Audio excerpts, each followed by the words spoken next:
Hello, my name is Arif and thank you so much for clicking onto this video series. This is getting started in streaming version 2. I did make the series version 1 back in 2017, but this is being recorded in 2020, April, May-ish area. So the world is in a different state, and with so much new technology and so many new platforms becoming available since 2017, I figured this would be a good time to give you guys a new series, a new updated one where you get all the newest technology available and all the new setups and configurations. So that is what we're going to do here. This series is meant to get you started in streaming and get you up to par where you have a stream worth watching. Now, a little quick background about me. My name is Arif. I run Little Rex Media. It's a back-end consulting firm for digital content creation and digital content management. I also help streamers with their troubleshooting issues and configurations, and also kind of implementing new ideas that they have for their streams. Now, you can take all the information in this video series with as much salt as you so desire, but it is designed to help you get started. And while it might not be the flashiest series or the most like dynamic and animated, I can assure you everything in every video is meant to get straight to the point and get you up and running with whatever the topic of that video is. You're not going to find clickbait here. You're not going to find anything like that. So let's get you started, and let's just go through the platforms that are available to you in getting started in streaming. Now, to get started in streaming, you're going to have to pick a platform. Luckily for you, though, if you're watching this series, the odds are is you can have any and all the platforms that you want. Now, the main ones available to you are Twitch TV, Mixer.com, YouTube Gaming, and Facebook Live, or Facebook Gaming, will have just launched right around the time this video series came out. There's also a number of other foreign ones available to you. DLive, Bilibili, some Russian ones are available. But really, YouTube, Mixer, Twitch, and Facebook are the primary ones that you're going to want.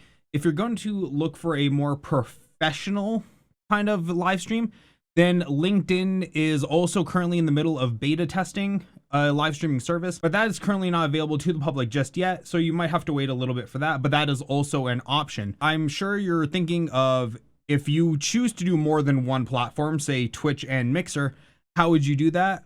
Well, you're going to want to use an aggregate kind of streaming service, and that service for you is called Restream.io.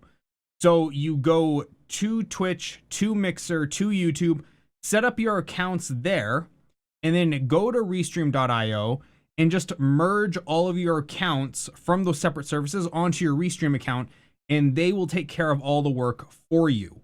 Now, Restream is fantastic. I have been using it for a number of years, and prior to them coming into existence, I was doing triple streaming through a very large network of computers and wires, and Restream.io really does make it a lot easier if you want to increase your reach for an audience and not really bring in the financial overhead or technological overhead for yourself. Now, no one is sponsoring this video series.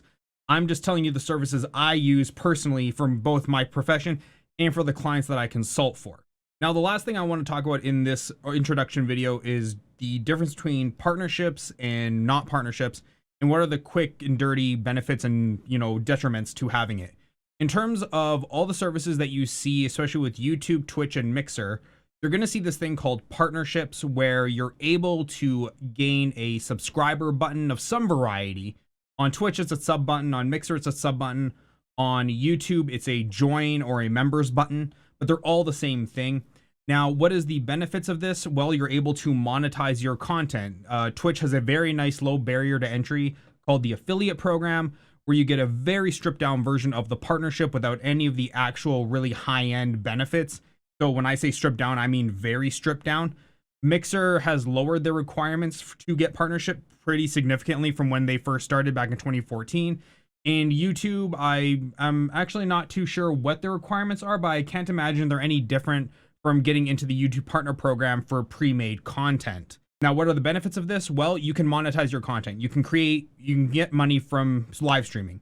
Now, the detriments to this is these companies have exclusivity clauses in their contract that will prevent you really from being able to cross-platform stream in either particular scenarios or in all scenarios. And it's one of those things of you have to make the trade-off. If you have the audience to financially support your stream, then going a partnered route would be good for you. But if you are in, forgive the bluntness of the terms here, but I am going to be very straight honest with you. If you are an absolute or relative nobody with, 3 to 5 viewers that no one would really notice if you stop streaming tomorrow, you're better off doing the restream and multicast kind of outreach program.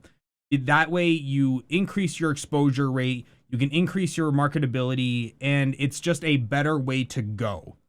If you can, like I say, if you can get a community that can support you financially, hey, great, go for it. Go with the partnership button. But more than likely, you're probably not going to be that person. So you're going to want to go sign up for as many services as you can, sign up for your Restream account, and link all of those services to Restream. And what's nice about Restream is you can go into the dashboard and see all the different platforms that they support. This is how I learned about so many Russian and Chinese platforms, is as you can see from this list, there is a mountain of services that you can apply for, and you can just merge them all for free. So it's your best bet to go this route.